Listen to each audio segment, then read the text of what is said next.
porque eu só me falem até que ponto da minha fala vocês pegaram... Sobre a dúvida do crescimento chinês em relação à sua capacidade de criar condições de crescimento sustentado.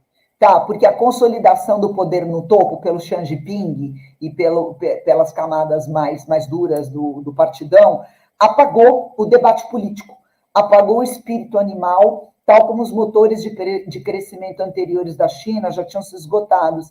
E não existe indicação de que o governo faça qualquer coisa para inverter qualquer uma dessas tendências. Existe um fracasso na visão deles em Pequim de abordar esse modelo de uma maneira que o crescimento instável do país, as fragilidades financeiras e a crise de confiança possam ser retomadas sem expor lacunas na legitimidade do Partido Comunista Chinês.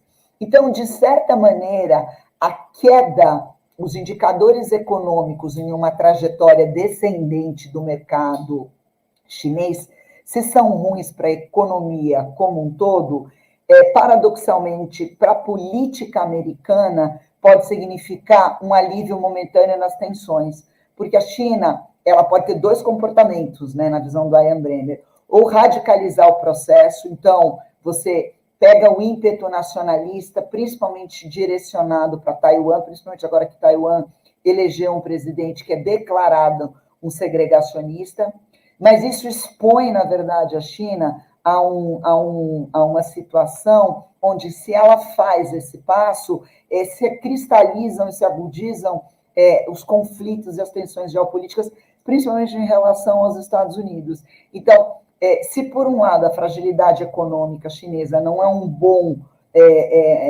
uma boa notícia para ninguém, principalmente para as grandes rotas econômicas, no sentido de que uma economia chinesa significa um mundo em recessão, politicamente pode significar até um alívio das tensões.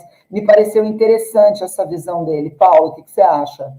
Eu acho que é um fio da navalha. A gente está numa corda bamba, porque ao mesmo tempo que pode significar, do ponto de vista da política externa, uma diminuição da tensão, do ponto de vista da política interna norte-americana, isso pode significar uma radicalização maior ainda dos seus problemas internos, porque a gente sabe que grande parte da economia do mundo está nesse equilíbrio de dependência entre a China e os Estados Unidos. A China e os Estados Unidos, por mais que eles tenham essa corrida de degladiação econômica, eles dependem um do outro. E mais do que isso, o mundo depende do crescimento chinês e norte-americano.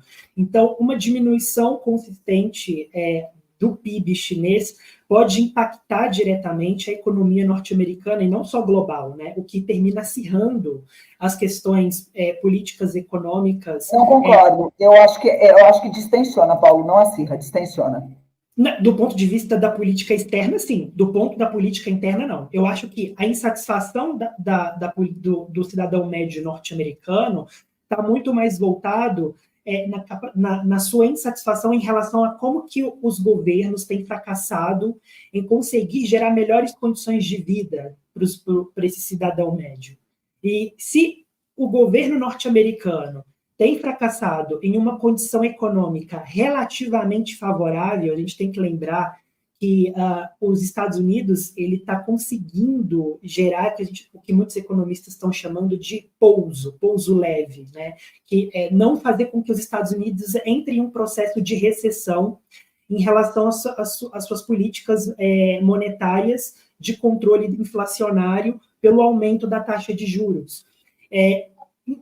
Você desequilibrar todo o contexto econômico a nível global, envolvendo a perda de crescimento econômico chinês, pode aumentar essa insatisfação do cidadão médio nos Estados Unidos. Então, assim, eu acho que é um equilíbrio muito tênue entre as tensões externas e a tensão doméstica norte-americana. Ao mesmo tempo... Você imagina nisso o Trump assumindo, meu Deus do céu, dá vontade de... Nossa Senhora! E para finalizar, de todas as pautas que esse relatório traz, eu tenho particularmente o maior ceticismo em relação a essa questão da dúvida do crescimento chinês. Primeiro porque, sim, a gente tem um problema demográfico, é a primeira vez em diversas décadas em que a população chinesa decaiu. Esse problema de demografia pode indicar a médio e longo prazo uma redução da capacidade de crescimento econômico, mas, ao mesmo tempo, há uma convergência tecnológica bastante recente, que é a maturidade da IA como catalisador do surgimento de novos modelos econômicos e também na capacidade do aumento da produtividade.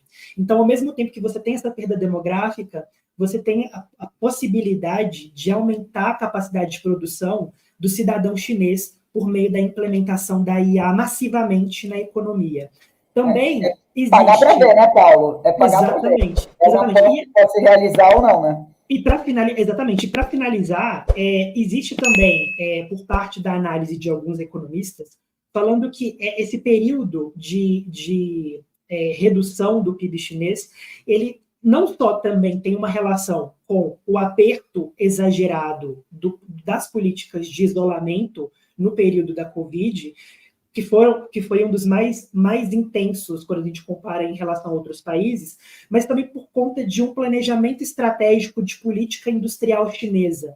A China ela entende que aquilo que gerou o boom da sua economia nas primeiras décadas do século, que em muitas partes tem relação com o setor imobiliário, está se esgotando. E ele precisa remodelar a sua indústria para aquilo que consiga sustentar sua economia nas próximas décadas. E, na visão deles, essa indústria seria uma indústria voltada para soluções de minimização dos impactos das mudanças climáticas e geração de energias limpas e renováveis. A gente tem aqui no Brasil, por exemplo, a primeira fábrica chinesa de carros elétricos chegando.